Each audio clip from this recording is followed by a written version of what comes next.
Hey there, how are you today? My name is Dana Damara, and you have landed on Astrocast. This is your weekly forecast from November 7th through the 13th. So usually I get these out Sunday, the day before Monday. So you guys are all ready for the week.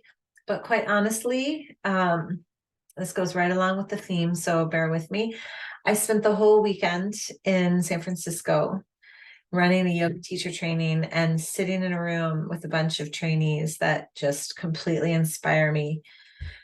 And then by the time I got home, I was tired. And then the full moon kept me awake all night long, pretty much all night long. That's an exaggeration. And then I decided to engage today with my daughter. And that's the theme this week. It's engagement.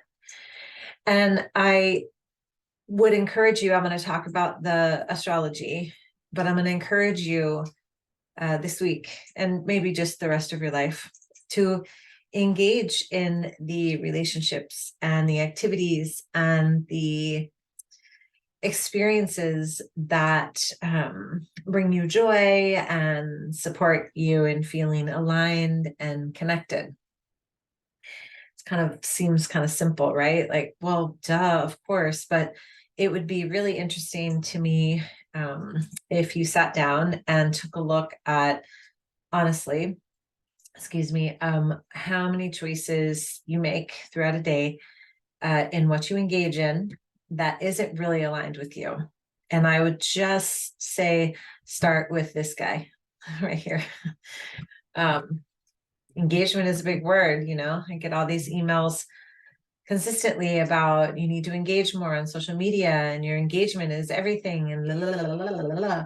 And I think at the end of my life, I aspire to be really happy with how I spent my time. And I don't know if making sure that my algorithms and engagement is of utmost importance for my soul's calling. I don't know. Call me crazy. But I do want to get into the astrology. So we are a day away from the full moon lunar eclipse in Taurus. That means the sun's in Scorpio and the moon is in Taurus. And we have some pretty freaking crazy astrology right now.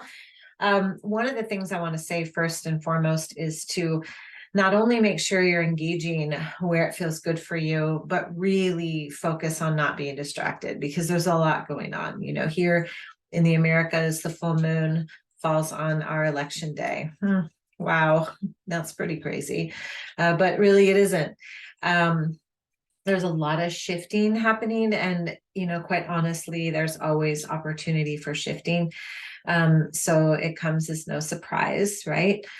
Don't allow yourself to get put in a box. But this week in particular is important. We've got Venus squaring Saturn, which is all about disciplining your actions to be in alignment with your values, period. Your actions in alignment with values, super duper important. And it gets challenging when we have information being tossed at us and every single moment.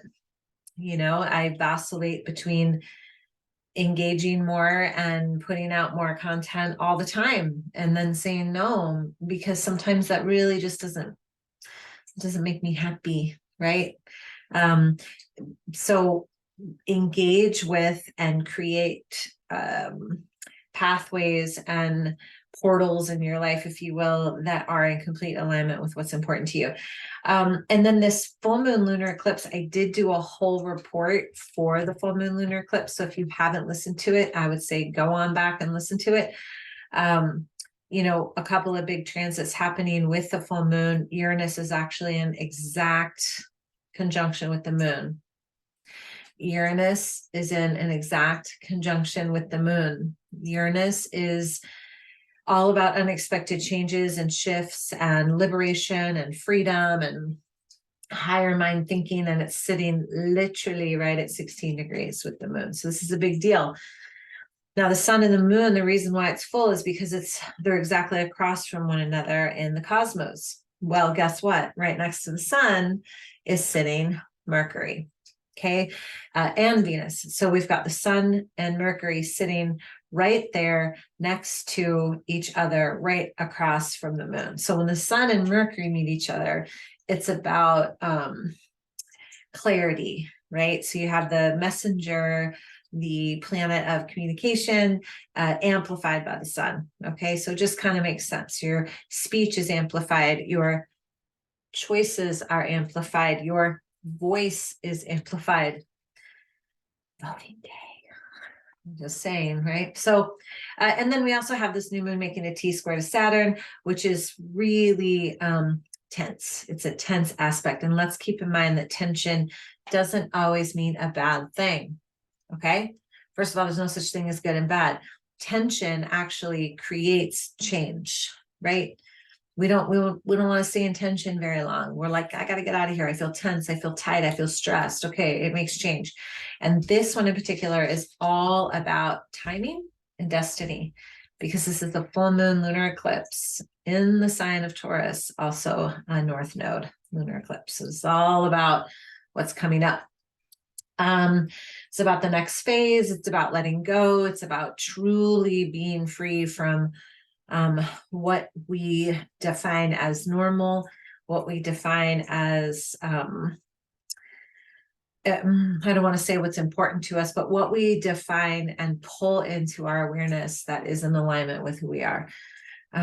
This quadruple code of 16 that we have with this full moon, I talk all about that in the full moon lunar eclipse report, is really, well, it's a little bit of a,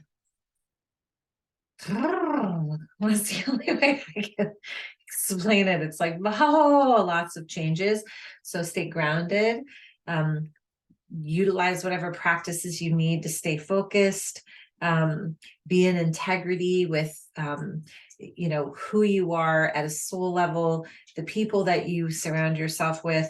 You do not need to answer every single DM, every single message as it comes in. You don't. People might think that you do, because this whole like instant gratification has become normal. It's not normal, guys. It's not normal. I remember coming home from school or whatever, and when if I wasn't home and the phone was ringing, it just rang. And then if that person was meant to get a hold of me, they would get a hold of me, right? We've gotten so far away from that. And I'm not saying I want to go back to that, but I am saying the amount of engagement that we do in a day's time, from the moment we wake up to the moment we go to sleep, is over freaking whelming, and a lot of it is unnecessary. So this week, I want you to focus on where you're putting your engagement. Like, what are you engaging in? How long did it take you to make that reel? Because I know it takes me a freaking long time to make a reel. And by the time I'm done, I'm like, God, did I just spend all this time doing this reel? So I make sure when I make them, I like them, right? So I'm not saying don't engage. I'm saying look at where you are engaging and how much you're engaging with things that are really in alignment with who you are. And if some of these things, like, you know, like for me, creating a reel, right? Not my favorite thing in the world to do. But when I do it, I'm like, okay, this is going to be fun. I'm going to pick a song that I like. I'm going to pick something that's important to me. And I don't care how many people like it. I don't care. I don't ever go back and look to see. I just put it out there because it's fun for me, and it fills my heart and fills my soul, because at the end of the day, that's the only thing that's going to matter. I could be crazy, but I don't think I am. So focus on what's important. Don't be distracted, and stay freaking grounded. I've used that word like 10 times because I'm feeling that sense of energy with this full moon. Anyways, I hope you have a beautiful rest of your day. Please feel free to reach out to me if you'd like your chart read for 2023. And if you want more information about what I offer and how to read your own chart, not detailed, but just kind of get an idea of where you're at, go to myastrocast.com, put in your little email, and you'll get some fun little sessions emailed to you. Thank you so much. I hope you have a beautiful day. Namaste.